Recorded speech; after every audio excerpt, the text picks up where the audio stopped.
All right, you are live with Cloud Farming Radio.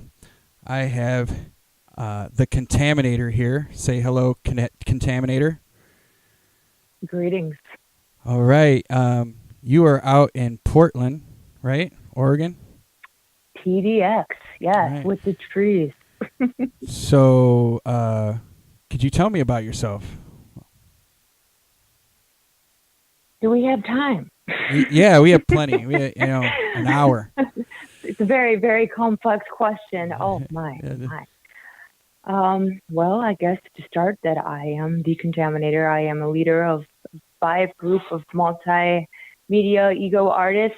I guess what you would call a subconscious fine artist messenger. I work from the soul and I dedicate my life to my craft to reach you kitties out there.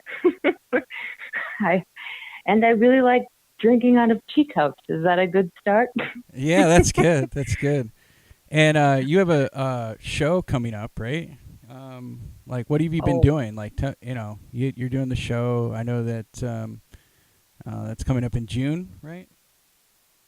yeah, yeah. Well, we've got some little shindigs going on, but we've got like a little show going on at in the Pro District at Blondie's A Salon, downtown Portland. It was a little the first. Portland and the Pearl District has similar to Toledo with the art walks and stuff like that first Thursday. So we had a tiny like retrospective show of kind of in between works, and then I'm going to be doing live with Rose Entertainment. They're like an EDM group on the 26th. I do like large interactive channeling live art with oil pastels and dancing. So that's going to be with Yeti and some other people, which is extremely exciting. I love that artist. So wonky and good. But the big one that we're talking about, How to Plant a Rose, that's going to be at Southeast Grind. It's a 24-hour coffee shop. It's amazing. And I mean, like, it's not Greasy Bill's Donuts that has like the same pot rolling around for 6 hours. They've got rose and hemp milk 24 hours. The place is legit. So it's going to be June to July, and it's going to be the first show ever that really has series and that is very themed. I did a solo show at the Bleak House in Toledo, Ohio before I left on my journey to the West Coast. More like got stranded, but no one's got time for that story. But it was kind of like a collection of works that I've made in this troubled time, and then kind of designing stories and separating them into periods of like how I got out of a very dark and trapped soul situation. So the difference of that is that these pieces were specifically designed to go together on the spot. It's not like they were pieces from over. This has been a very, very intense process since February, because this show is part of a 5-part series called Lost and Found, multimedia series. So Lost and exciting. Found. So I'm going to play a little clip here Yep. that you sent me, and of your poem performance piece. And then I will. Yes, yes. I just want to let everybody know that you are listening to Cloud Farming Radio, of course. This is Terry Burton interviewing the Contaminator. And here's a clip from the Contaminator. This is the intimate writing and storyline to How to Plant a Rose, on display from May to June 2019, the Southeast Grind, Portland, Oregon. And after he tore her walls down, she laid vulnerable and true. Our plants need his water. Our plants need my sun. Him light, water. Me light, earth. Him dark, air. Me dark, fire. And when we held on to each other, we rose to the sky entwined, to a place only we could go or really understand. It's the source of my pain, my longing, only a place we could go. And at this time, nothing else mattered. Nothing else mattered but... So, the Contaminator, hello. Hi. Yes, I Just to let played. you know, I can't hear that clip. Yeah, but yeah, I'm yeah, hoping yeah. I got other you. people can. Yeah. People can hear. You can't hear that clip. I played the first part. It said something about your. It's we have to have a correction for the record. When is your show exactly? Because it opened up with saying it's like in May. So let's correct the record for everybody. Yeah. So when I made this clip, the show was going to be May to June, but I switched with an artist, thank God, because I needed more time. So it's going to be June to July at Southeast Grind. So and if you really want to look at some art at like 4 a.m, it's totally a possibility. Yeah. Well, I paused. I only played like 30, 40 seconds to give people an idea, but we'll play a little bit more later on. Again, this is the Contaminator. This is Cloud Farming Radio. And I would like to dig deeper into maybe some of your inspiration for this piece, and then maybe go into a little bit. We'll play a minute, and then we'll keep going back and forth. Does it sound good? Yeah. So ADD is insane insane these days. We want to level that shit out. Yeah. Well, it's funny because when I got your message, the Facebook Messenger, you said you channeled while masturbating, and I found that intriguing because highly recommend it. Yeah. I mean, so I'm curious, like this was deliberate, right? So you set out to do this creative. Oh, it wasn't. It was on accident. Absolutely not. So I'm going to try to. I apologize to all the viewers. I know sometimes fewer words, stronger words are better. But I, as a subconscious artist, am an open channel. I'm an open vessel. I'm constantly downloading. Okay, so I can be very wordy, but I'm going to try not to be. But this is kind of an intense show. We have an hour. We have an hour. I know. I don't want it to be misrepresented, but I don't want you to be bleeding from the eyeballs. Like, I'm so deep when I write letters to people I want to collaborate. I've been doing this since I've been 18. I now provide ginger chews. Sometimes I provide snacks in my letters because I know when this person or beings or these people are reading this shit that I might even provide eye drops for the dull pain of my intensity of my 6-page letters. Like, if you've gotten a letter, you are not the only one. There's probably a support group out there of of my deep shit. Amazing. Yeah, like an underground cult. I'm enlightened by it. Anyways, so the show. So what's been going on? I remember I was on here last spring. We're talking about the Chaos Gate. How I got stranded in LA trying to build this thing. Blah blah blah blah blah. I had this moment like last May when everything was blocked, and it was just shitstorm from shitstorm, like freaking terrible roommates, like waking up in North Orange Street with my roommate above my bed. Like, it was bad, like bad stuff. Wait. So you had someone. I'm getting to the show. No. So you had a bad time there, and you had somebody doing what? Hovering over you or something? Like that was just like one instant where my roommate was completely crazy. And she would clean the floor like 16 times a day. She was like a psychic vampire. And oh my God, I had to like design a system to try to wake up before she did, sneak out of the house, do yoga in like, what was that? Was that considered West Hollywood? I don't even know.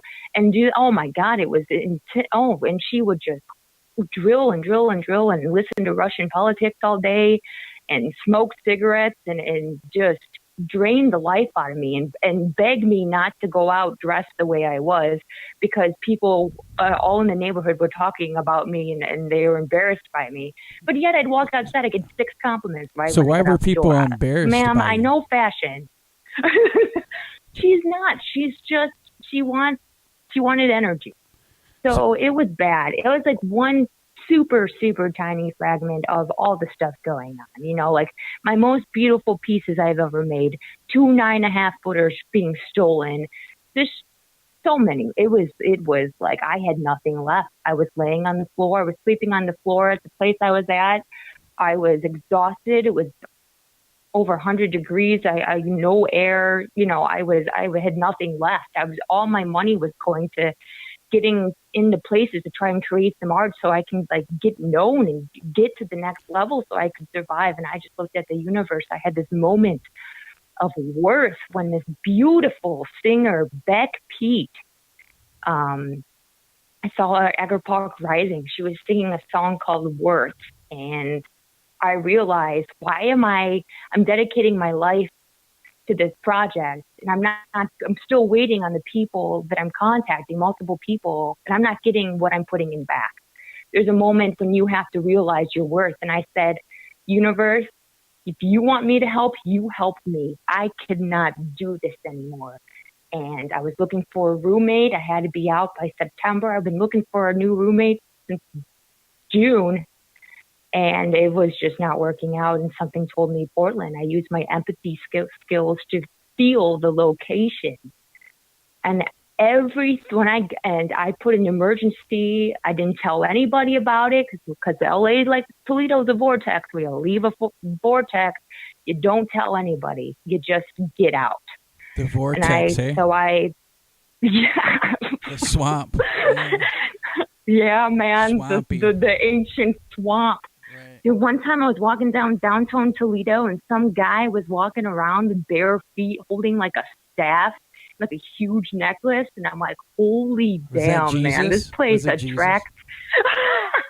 No, man, that was straight from the tribes. This guy, right. I swear you could feel the earth like shake. Well, every weren't you footstep. doing something called like cotton candy, or you have another a character? Well, I'm not doing something called cotton candy. Cotton candy is part of my R5 ego team. She has her own Instagram, and she's a pain in my ass. I'll tell you what. She's the team member that got in the Toledo Blade for drinking a hemp cappuccino, and I work 20-hour days, and she doesn't do shit, and she's in the paper.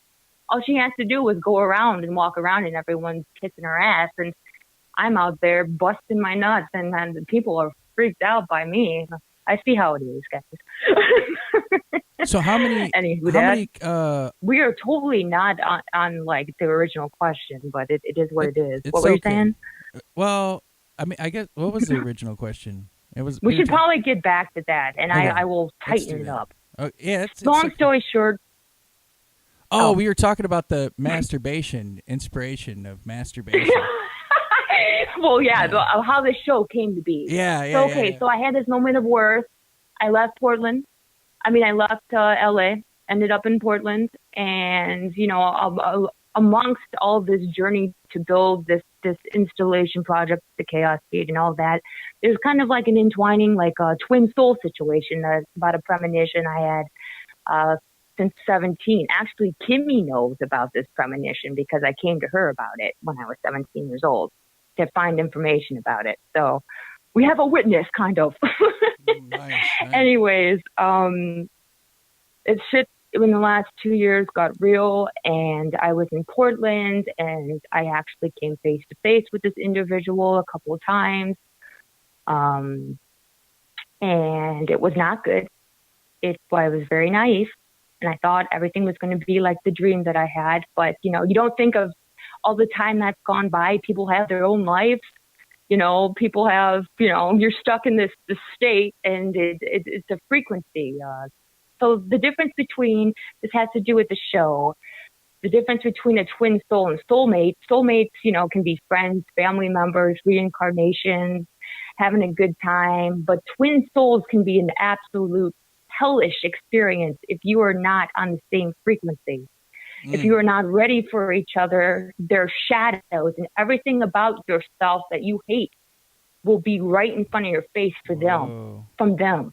That's pretty but intense. They are the ones. It's intense. I realized when I left Toledo, I was in battle with all of these forces and all of these people weighing me down. And I had to cleanse. It spent 3 years to get out of there. And when I got to LA, I went to battle right with myself. I had no excuses to make about everybody else because I cleansed that and I raised and I took responsibility in my health and got my misdiagnosis. But when I got to LA, I had to deal with me.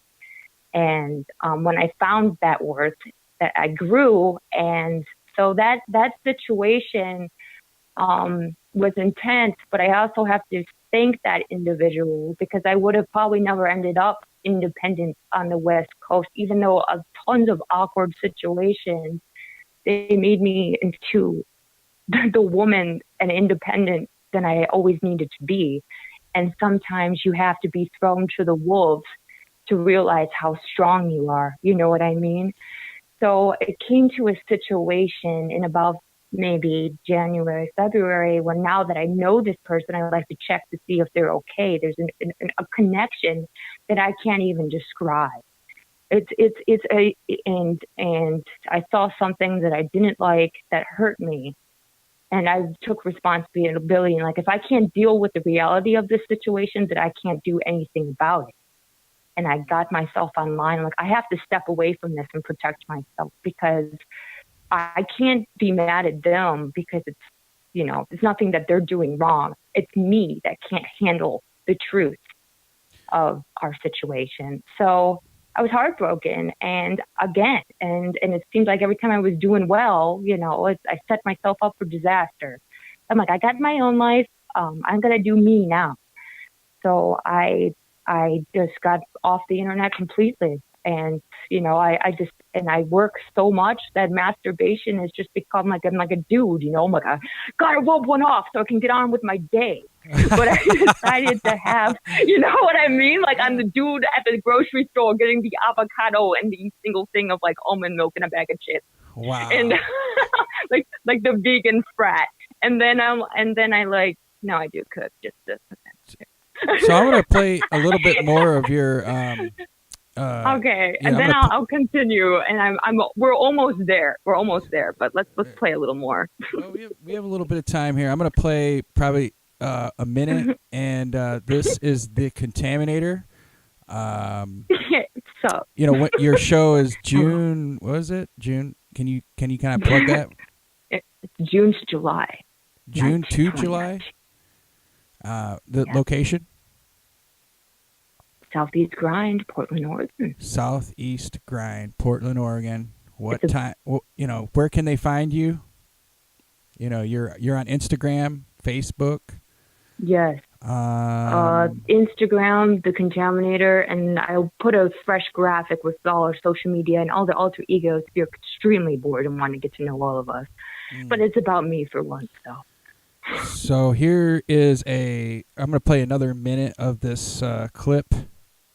And we'll be back. This is Terry Burton interviewing the Contaminator. Us. Cells reforming, mist circling to one giant orb of light. At that moment that we went home, you entered me. We left this world simultaneously, and we were so free. Running, flying, the sun. It was so warm. Nothing felt more right. The air in my lungs expanded freely as a smile is all I knew. And you smiled too. I've never seen your eyes so blue. It was some friends I've missed so long, and a part of me died when I came back. A part that needed approval, love, to be original and bold. All I needed was you. My clothes shredded to flame in this moment in space, and the world around me evaporated. Everything finally made sense. Wow. The Contaminator. Welcome back. Welcome back to the cloud farming. Just so you guys know, I can't. Yeah, I can't hear the clip, but I'll just know what I said. Hopefully, you know what you do. You know what's basically happening. Yeah, I mean, yeah. You know this inside out. I'm playing the 4-minute clip, and I'll send you the recording, but it's pretty straightforward. No, it's okay. No, I just want to let the viewers know that I'm like sitting staring at myself. Can't hear it. No. So I'd like to try to wrap up the original question still. So we got to the point. Oh, I just totally cut off you. What were you going to say? I mean, it's your show. I'm sorry. Yeah, I'm just a fly on the wall. Gosh. Let's start with I don't know. Where do you want to go with this? I really would just like to continue of this meaning of the show and try to wrap it up so we can continue on with arts and whatever talk you want to. But this is kind of important. Yeah. Okay. Yeah. I wish it wasn't so wordy. It's 20 minutes, and we're in the 20 minutes in the show. We have a lot of time. So yeah, I'll stay out of the way. You should just like free verse. Just do your fucking thing on ADHD radio or something. Or no, this is Cloud Farming Radio. I'm sorry. Many fucking things in the world. I forgot we're on the internet radio, and I've only said fuck like 3 times. Can That's I just get it out? Fuck. Yes, we have conquered the beautiful, one of my favorite words. So passionate. Okay. I'm gonna stay out. I was gonna ask about why fuck is your favorite word, because that's interesting. But let's finish this up. Let's wrap up. We have to get down to business, I guess. Yeah, we have to get down to business here. All right. So we were talking before the clip. We were talking about how I came to the point and I got off the grid for a week because I was hurt by something. I'll tell you, getting off the phone and everything for a day is like, man, I'm drinking coconut water. I'm back to the ancient tribals of the beginning of the world. It's amazing. Just a day off the internet is crazy with these smart devices these days. But so I'm at a place where I'm trying to take care of myself now. I realize my health is not good and I'm getting hurt by a situation. So I had this moment when I decided to take some goddess time and to really, really give me some time and to just turn all the deadlines and all the expectations and everything off. And I got this show, and I thought that I was maybe going to put some old paintings or do something little, but that's not really what happened. So I'm pleasuring myself, and I let go, and I just started to like astrally ascend. And people think because I'm mystic and stuff, and I'm open about it, is that I can do it all the time. And the truth is I have such terrible anxiety and stuff, and that if I'm not grounded and I'm not healthy, that I can't tap into the powers that we all have. I'm just extremely open about it because I want other people to find the gift. I'm not saying I'm the only one that has, like is connected to the multiverse, but I'm trying to help awaken this amnesia and the lost souls. So I'm rising and I'm getting there, and all of a sudden, unexpectedly, the twin soul met mine beyond physical existence, and we rose like to this place of green and these beautiful like bowls of light, and this moment when we were just looking in each other in the eyes, because I told the universe, if there's some mistake, if this isn't the being, I don't want them. I don't care what they do. I don't care if they're a jerk, like a trash person.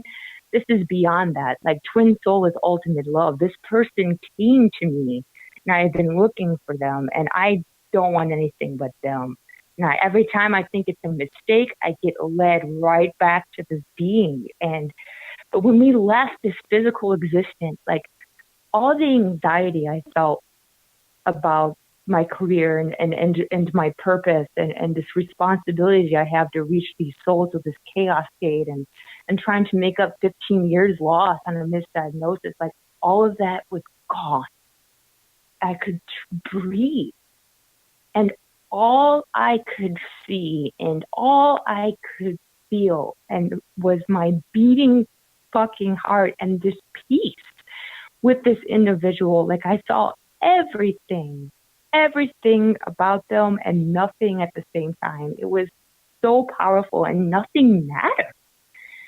And this feeling of love was like the feeling of divine God love or whatever you believe in.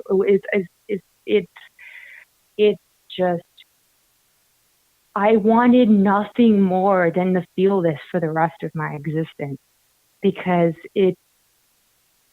I felt safe. And I've been through so many traumas being an empath and attracting these chaotic situations that I felt free. And I may act free, I may do what I want, and I am sometimes, but a lot of the times I'm not all the time free because of my anxiety. And I feel like my energy is like 1,000 lightning bolts, like crammed in a tuna can. It's a painful experience every day. In this moment, like I felt whatever was going to happen between us, it was going to be okay. And I rose back down. I definitely finished. Cha-ching. And I started just bawling, like happy tears, but just crying all of the pain out because it hurts every day, and I try to, live my life and let it go, do me. If I need to date, I'm not going to freaking wait around like a widow, you know what I mean? And I didn't mean anything by that, but I mean, like to be, but it was so cleansing. And I picked up a pen and all these words just drove through me. And I wrote all this writing down until I was, when you get a channel and go in trance and you're writing poetry, you're just kind of automation, like automated drawing, automated writing until I was done. And that was my basis of the show. So I finally got myself to go to Southeast Grind where the show was going to be. And I just designed everything. And right after I designed all of that, I was walking, and on my Instagram somewhere, you'll see a picture of a little pendant with an eye on it. The beautiful multicolored eye. And there's two spirit things going opposite ways, and that reminds me of twin souls. They're completely, they complement each other. They have different skills that balance each other out.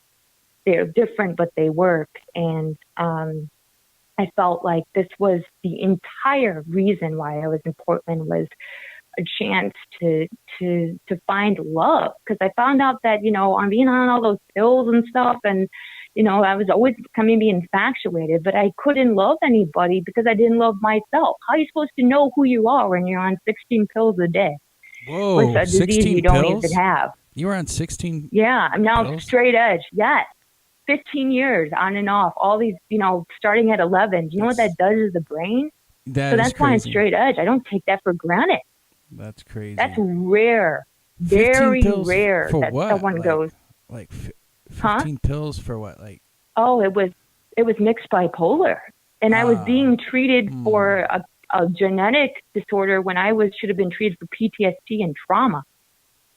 I had PTSD because I was abused multiple times in my life, and I was doing cognitive therapy, and I should have been doing, other therapies, but I really well read and had the intelligence to get out of it. It was three years or more of my life dedicated to getting my sanity back. So I have a late start in life, but I'm doing pretty good for where I was. And anyways, so that this whole how to plant a rose represents a baby. So how do you go from a place when you are alone, misunderstood, feel alone, feel like looked over, and how do you go from that kind of period of life to the possibility of finding true love and having a maybe perhaps a family or a baby.